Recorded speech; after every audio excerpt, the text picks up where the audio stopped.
rekan dengar, di kesempatan pagi hari ini kita kedatangan para pelaku IKM di Kabupaten Tanah Laut ya. Dan kali ini ada Bapak Feraria Putri ya. Oh bukan, Bapak Henry Suryanto ya Bapak ya. Ownernya Feraria Putri Sasirangan. Oke. Jadi rekan dengar, kita akan bertemu sampai jam 11 ya Bapak ya.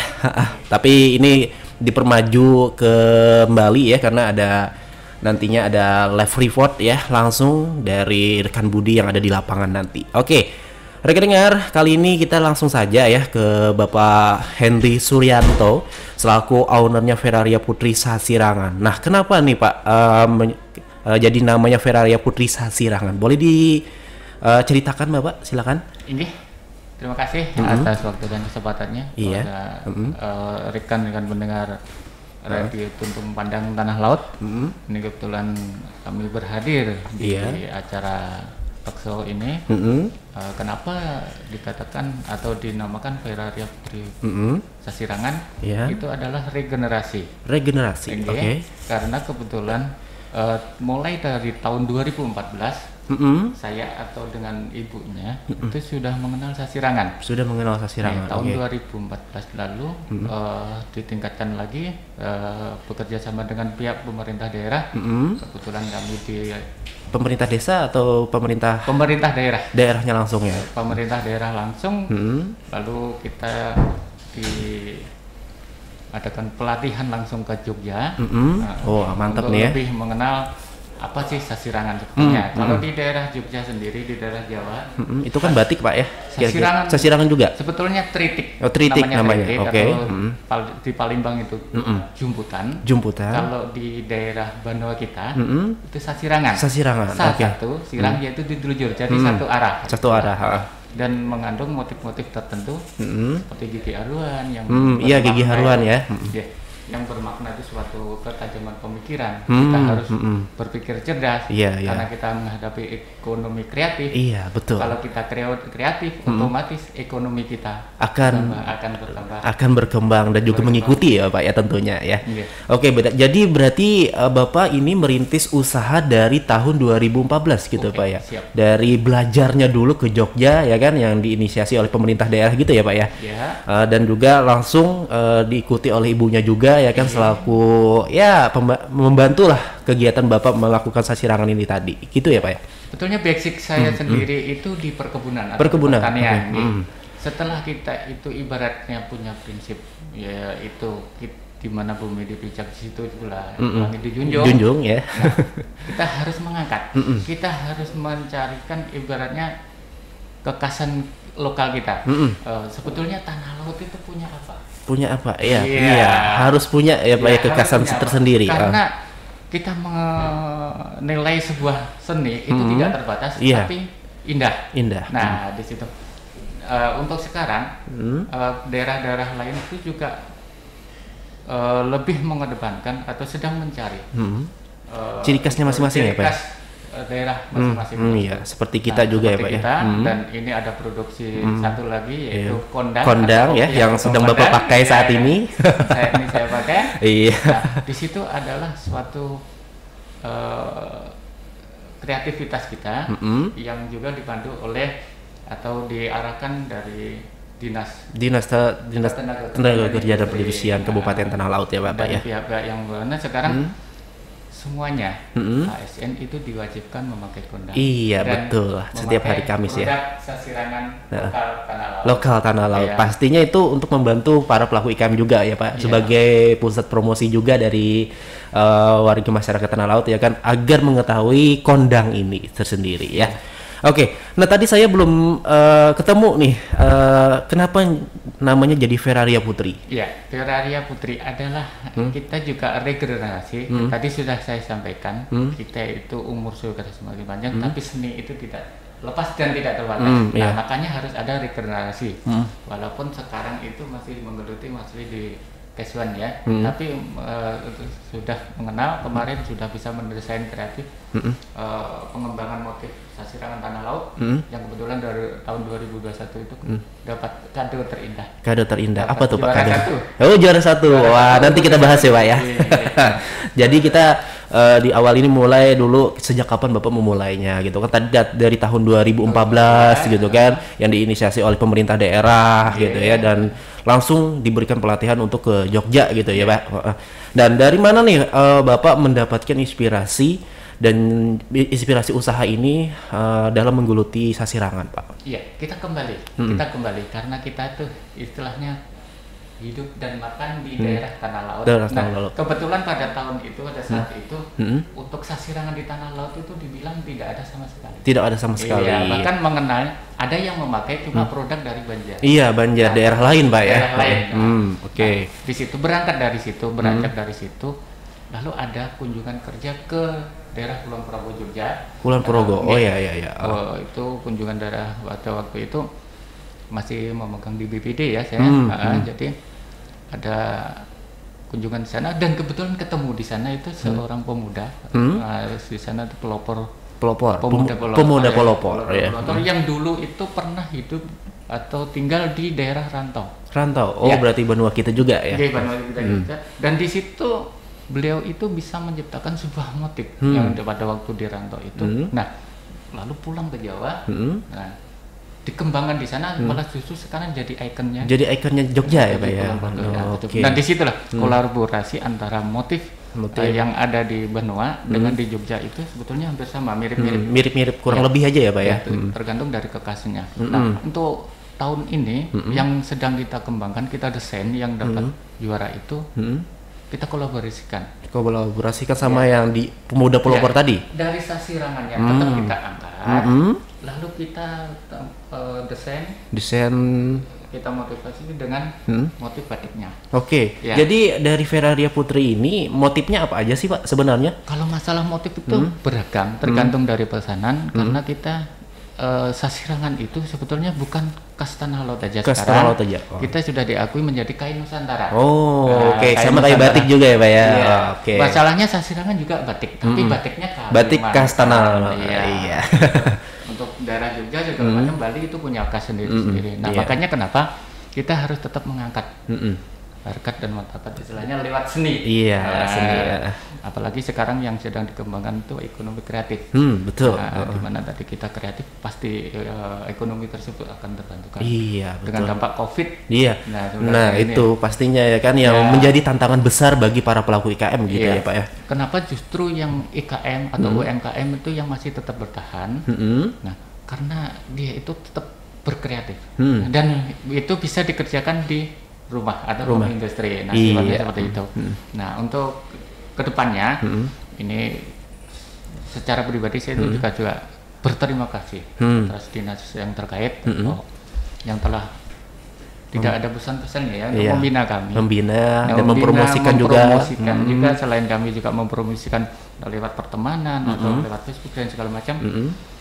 Dari dinas sendiri itu tidak ada bosan-bosannya. Tidak ada bosan-bosannya ya Pak. Langsung ke lapangan juga kadang. Langsung ke lapangan mencarikan solusinya apabila ada kendala sepertinya kondang.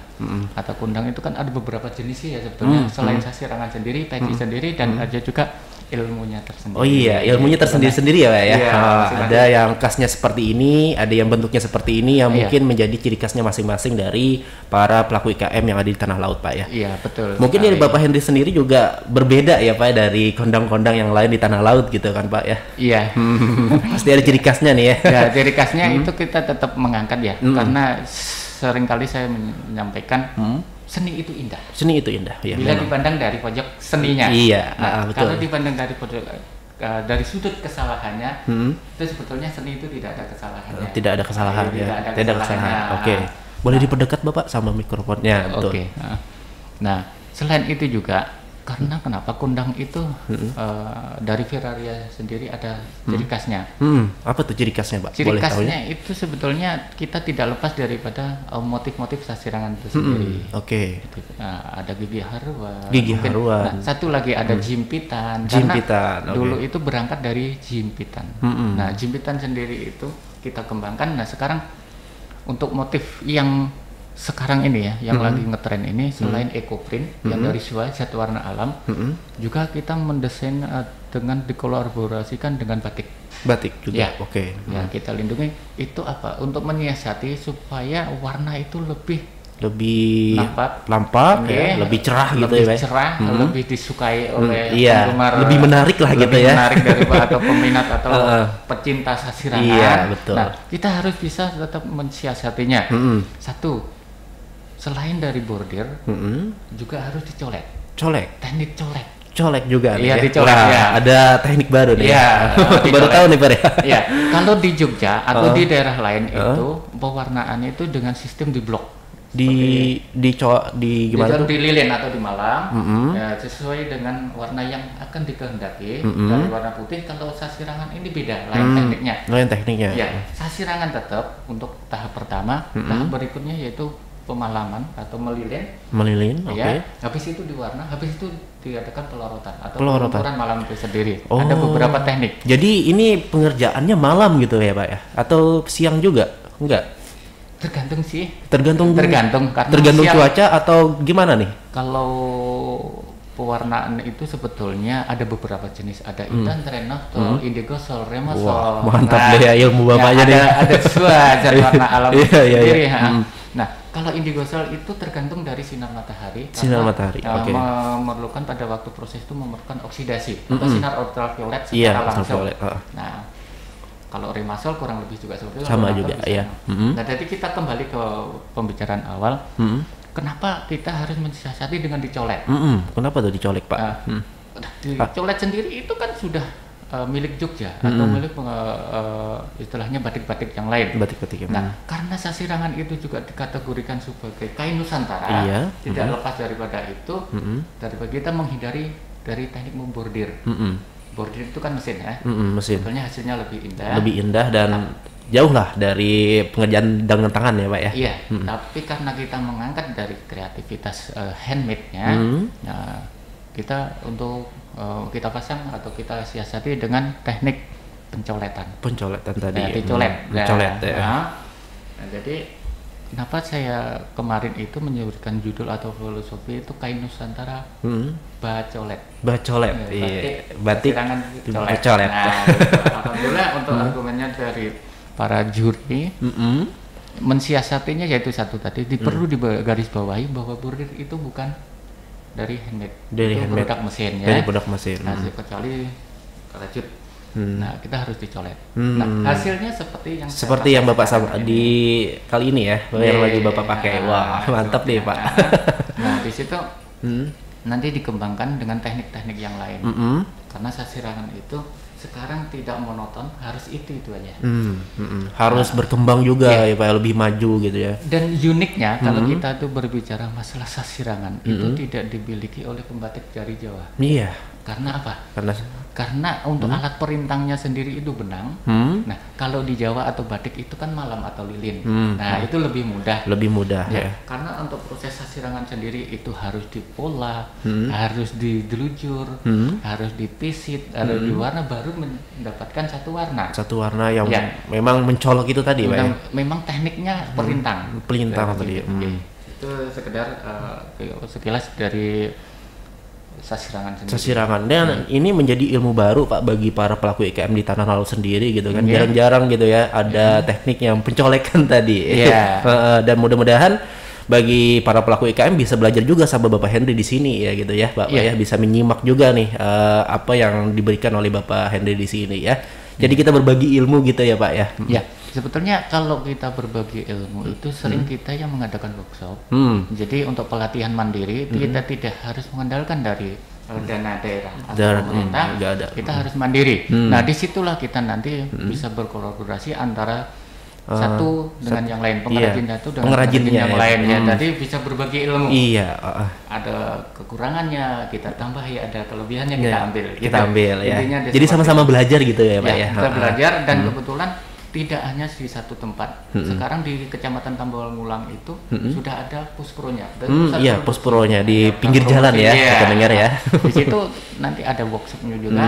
Nah, di situ ada ajang untuk pencarian bakat, misalnya kita harus itu tadi membuka atau mengadakan workshop pelatihan bersama. Mudah-mudahan ada nanti ya. Ya sudah.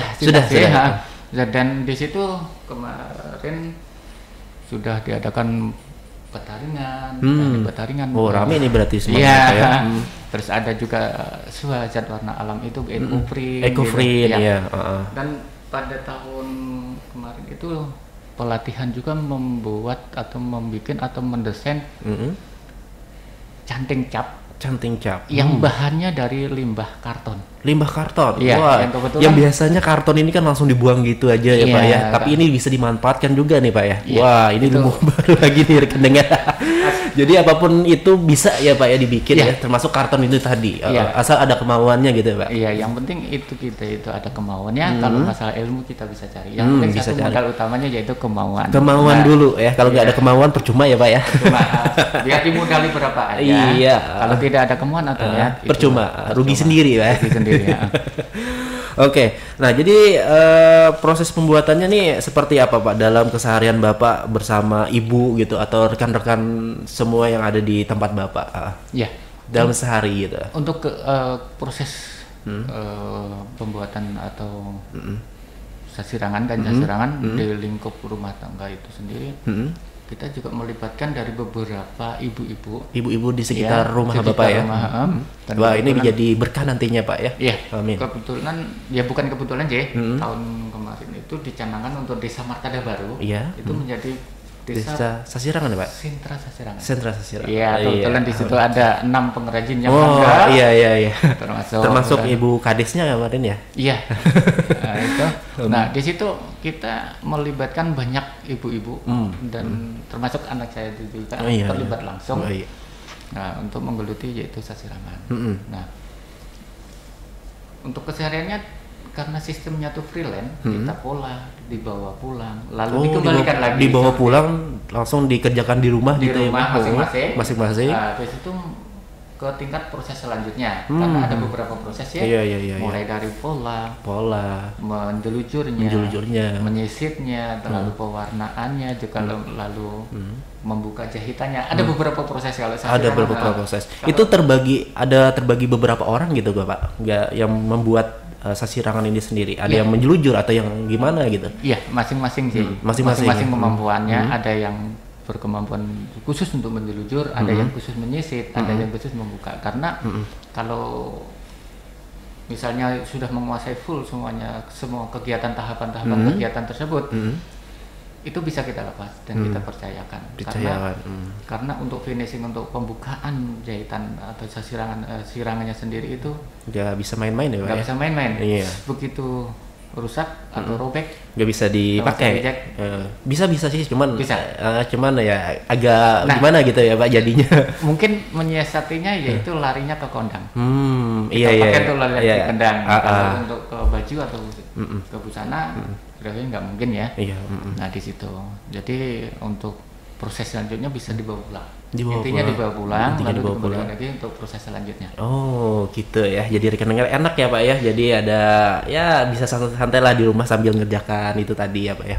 Iya. Pola ataupun yang Bapak sebutkan tadi. Oke. Jadi ini nih Pak, dalam sehari bisa menghasilkan beberapa sasirangan atau beberapa kondang sih Pak, kalau boleh tahu? Iya. Ini kalau masalah hasil itu tergantung dari pemesanan ya. Karena kita itu waktu itu tidak terbatas. Kadang-kadang tuh siang itu mengerjakan satu tahap aja, misalnya pewarnaan aja. Malam itu beralih ke kondang, itu bisa. Sesuai dengan pemesanan. Pemesanannya tadi. Terkadang pemesanan itu minta yang cepat. Iya, biasanya itu tuh. Tapi si pengrajin sendiri itu ada beberapa faktor kendalanya, otomatis dari bahan bakunya, termasuk kondang ini ya. Untuk mulai tahun 2020 itu semua bahan tuh naik sebetulnya ya. Tapi kita usahakan untuk penjualannya itu dinaikkan juga. Ya. Dan kebetulan ini sudah ada koordinasi dari Dikranasda juga. Nah itu paling tidak itu kita harus bisa menanggulangi atau paling tidak itu punya keuntungan sekian persen gitu. Untuk mengangkat ekonomi masyarakat. Iya, betul. Apalagi ini kan Bapak mengikutkan masyarakat yang ada di sekitar gitu ya. Karena di belakang kami itu kadang-kadang ada difabelnya juga. Nah, ini bagus nih ya. Difabel ikut juga gitu ya. Alhamdulillah. Memang disitulah aspek-aspeknya itu kita libatkan juga untuk yang difabel itu supaya bisa mandiri, tidak ada ketergantungan dari orang tua. Iya, betul. Oke. Jadi dalam pembuatan ini sendiri Bapak dibantu beberapa orang ya, termasuk orang-orang difabel tadi ya Pak ya. Dan alhamdulillahnya itu rekan dengar berkahnya ada gitu ya buat Bapak sendiri dalam memberikan suatu kerjaan lah buat mereka ya Pak ya, freelance tadi ya kan, dan membantu juga ekonomi masyarakat yang ada di sekitar. Ya memang saat pandemi ini Bapak ya, sangat-sangat turun sekali ekonomi masyarakat. Ya mudah-mudahan dengan kehadiran para pelaku IKM yang ada di Tanah Laut ini ya bisa menjadi sebuah penunjang ekonomi warga masyarakat Tanah Laut juga dan Kabupaten Tanah Laut juga ya Pak ya. Itu yang kita harapkan rekan-rekan. Oke Bapak, tadi kan Bapak menyinggol terus nih kemenangan Bapak nih di dalam pembuatan sasirangan. Nah itu ajang apa sih Pak kalau boleh tahu? Kalau ajang kemarin itu yang dari hari ulang tahun itu. Hari ulang tahun Tanah Laut. Oke. Dan juga ini untuk dalam waktu dekat ini kita mengikuti di provinsinya tingkat satunya. Dan tahun 2018 kami dapat predikat 3 yang di provinsi ya. Oh, provinsi. Oke. Tapi 2019 tidak diselenggarakan, 2020 tidak diselenggarakan. Nah, ini rencana 2022 ini. 2022 ini ada lagi nih ya, mudah-mudahan menang lagi nih Pak. Ya. Pada waktu penjurian itu juga hadir ibu yang dari Dekranada Provinsi, menjanjikan saya tunggu Pak nanti di provinsi. Iya, saya tunggu Pak ya dengan varian yang baru nih ya. Lalu kita kembangkan jangan sampai sasirangan ini tersisih oleh produk luar. Betul. Nah, itu. Terus siapa lagi sih kalau bukan kita, bukan kita yang membelanya ya? Iya. Lalu nanti kalau memang diklaim dari orang luar, otomatis kita juga yang menjerit. Iya. Nah, dengan dampaknya pendamping ini sangat membantu ya. Dulu itu ada beberapa pengrajin aja Tanah Laut, sekarang sudah ada 16 pengrajin sasirangan ini Pak? Yang aktif. Yang aktif yang ikut. Aktif gitu. misalnya produktif. Aktif dan produktif misalnya seperti itu. Nah, di lain itu juga kami punya prinsip dan kebetulan sudah mulai tahun berapa itu kami sampaikan kita harus membela dan membeli. Nah, makanya membela dan membeli. Iya, makanya kalau di masyarakat sekitar atau para pelaku IKM itu ada gelianan ya Pak ya, gerakan membeli punya kawan. Iya, dan juga jangan lupa hot gitu kan, hibah olahan Tanah Laut. Makanya itu selalu digaungkan oleh para pelaku IKM di Tanah Laut ya Pak ya. Dan harapan kami untuk seluruh IKM, entah itu sandang atau yang kreatif atau yang pangan, itu tetap kita harus berinovasi. Iya, walaupun di masa pandemi sekarang ini ya kan, walaupun di tengah ini ada yang belum selesai gitu kan, masa pandemi juga, kita jangan takut dengan pandemiknya. Iya. Kita harus berani untuk menghadapinya. Iya betul. Dan terus berinovasi ya gitu kan. Kreatif ya tadi kata Bapak Henry tadi sendiri. Jangan lupa tuh. Itu harapan saya dan juga dari untuk pemerintah daerah sendiri, tingkatkan anggarannya. Iya. Saat ini lagi turun-turunnya nih Pak. Iya. Tapi alhamdulillah ya untuk COVID. Ya untuk tahun ini banyak pesanan ya. Alhamdulillah. Baik dari kainnya langsung dan juga untuk kondangnya. Kondangnya, oke. Karena itu satu paket. Nah, satu paket komplit gitu ya Pak ya? Ya komplit dari mulai sasirangannya sampai kondangnya. Jadi kalau pesan dari Bapak sudah dalam bentuk baju atau dalam bentuk kain juga nih Pak? Ini salah satu kendalanya ya. Kebiasaan yang selama ini yang Bapak rasakan gitu ya bersama rekan-rekan gitu. Itu masih dalam bentuk kain. Dalam bentuk kain. Ukuran 2 meter 5 cm. 2 meter 5 cm. Dengan lebar 115. 115. Oke. 15 cm ya. 115 cm. Itu satu baju. Satu baju. Ya, oke. Kecuali yang ukuran badannya itu yang XXL. Iya, itu beda lagi Pak ya. Itu bisa pesan ukuran yang lebih gitu atau gimana Pak? Itu biasanya minta ukuran yang lebih atau 3 meter gitu. 3 meter, oke. Nah, harapan pengrajin itu satu paket. Satu paket itu yaitu tadi di lapangan saya sampaikan juga ada kendalanya karena tidak ada tenaga ahlinya penjahit. Nah, tenaga penjahit. Jadi di situ kita itu dari pengrajin kain sendiri. Kalau bisa itu satu paket. Satu paket. Jadi satu SKPD itu langsung pesan sekian buah gitu ya Pak. Sekian lembar ya. langsung baju dengan ukuran sekian plus kondangnya. Plus kondangnya. Jadi satu paket. Jadi ada diskon-diskon tersendiri lah ya Pak. Kendalanya kalau masih pesen, misalnya kondangnya dari pengrajin yang satu, kainnya dari pengrajin yang satu gitu ya. Terkadang tidak selaras. Iya. Harusnya yang lebih menarik lagi itu yang selaras antara sasirangan bajunya dengan sasirangan yang ada di kondangnya. Nah, gitu. Iya. Itu yang lebih baik, lebih menarik dan enak dilihat ya Pak. Iya. Jadi ya rekan dengar kalau mau beli gitu ya biasanya langsung sepaket gitu ya dari kondang, dari bajunya gitu ya atau kainnya tadi yang Bapak Henry ceritakan ya rekan dengar, semoga jadi selaras tuh dari kepala sampai ke bawah gitu ya Pak. Apalagi wanita.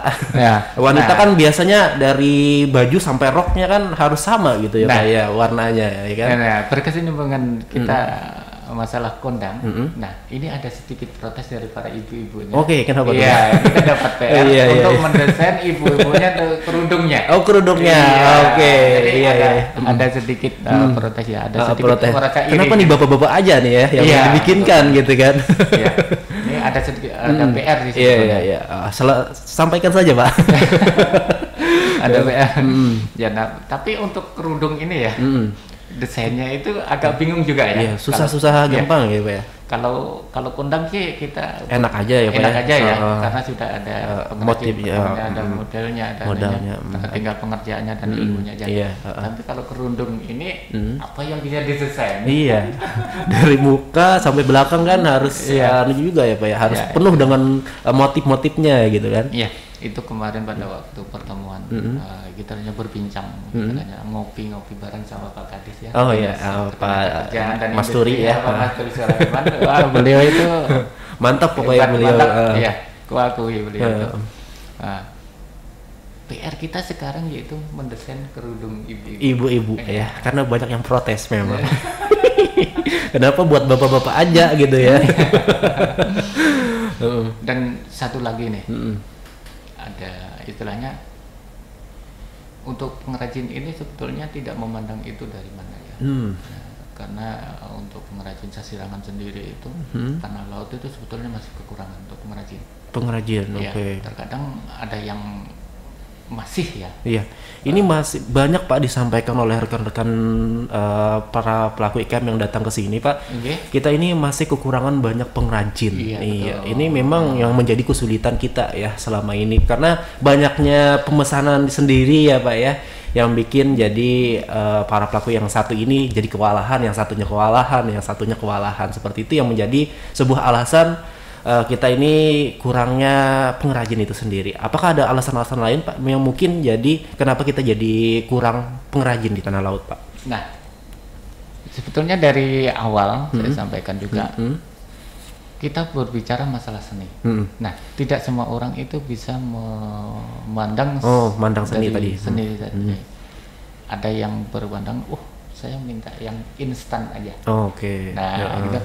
Makanya kenapa sekarang alhamdulillah sudah istilahnya banyak pengrajin-pengrajin dengan istilahnya tadi sudah saya sampaikan melalui pembelajaran mandiri tadi pelatihan mandiri dan juga keterlibatan dari dana desa juga dan juga dari dana pemerintah juga ya ikut di dalam itu ya.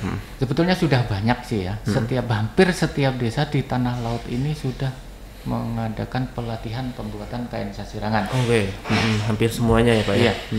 Dan tidak kurang-kurang seperti instruktur itu memberikan wadah atau tempat atau gimana? Menginspirasi mereka. Edukasi. Tapi kita kembalikan lagi ke mereka ya Pak ya. Mereka ke personalnya. Iya. Mau nggak gitu ya? Kalau kita istilahnya memandang yang satu istilahnya harus dibiayai dengan ini dan itu.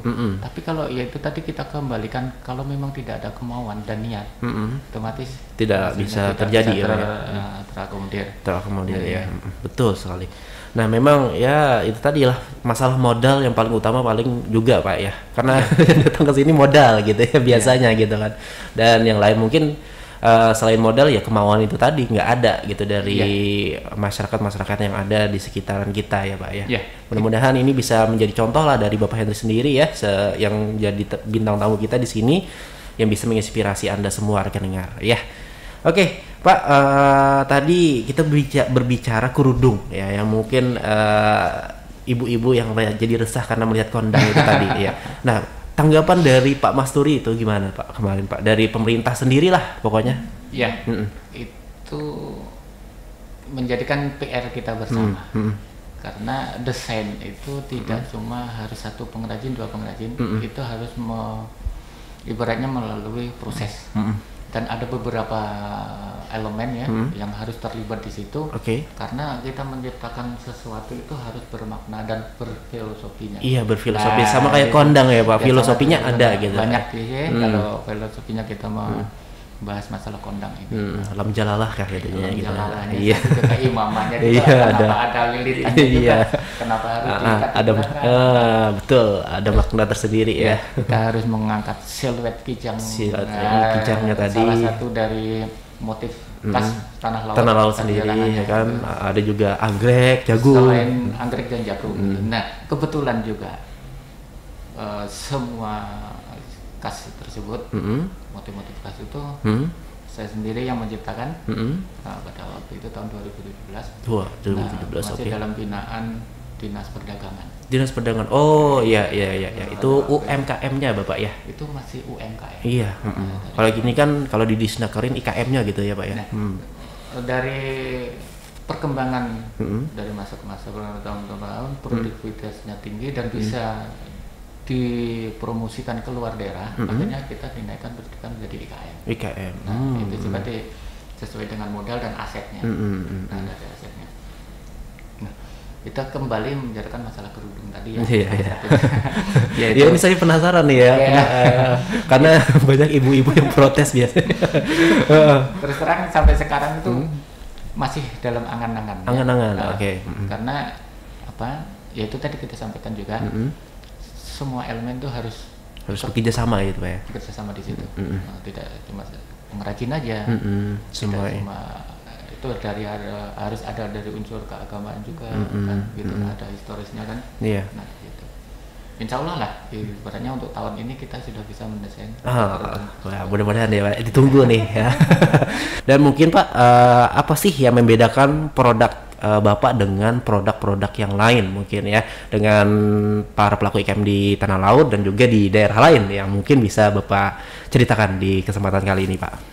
Oke, rekan dengar Radio Tuntung Bandang semuanya, ini berkaitan dengan produk sebetulnya tidak jauh beda ya, hasil dari sasirangan sendiri. Nah, tapi cuma ada beberapa teknik yang kami terapkan di Feraria Putri Sasirangan. Salah satunya yaitu jimpitan, yang keduanya yaitu colet pedoletan, yang memang hasilnya bagus nih yang dengar. Kalian bisa lihat ya di layar Facebook kita. Yang lain itu sebetulnya hampir sama. Cuma kemampuan dari interaktif kita, kita itu bisa nggak mengaplikasikan antara angan-angan dengan medianya. Karena kalau melukis beda media, beda hasilnya juga. Oh, beda media, beda hasil juga ya Pak? Beda. Dan juga dari kita harus bisa memilih pewarnaannya juga. Itu ada beberapa ya, indigo sol misalnya, ada remasol. Remasol tadi ya. Nah, di situ yang membuat produk kita itu hasilnya lain dari pengrajin yang lain ya. Kalau intinya kalau masalah naptol dari Indan Tren itu sama. Tekniknya aja. Tekniknya aja yang berbeda. Di situ kenapa kita tetap harus berkreatif juga. Itu tadi sering saya sampaikan, seni itu indah, tak terbatas. Iya, tebal sebatu. Mungkin dibilang ada yang menilai itu jelek bagi orang lain.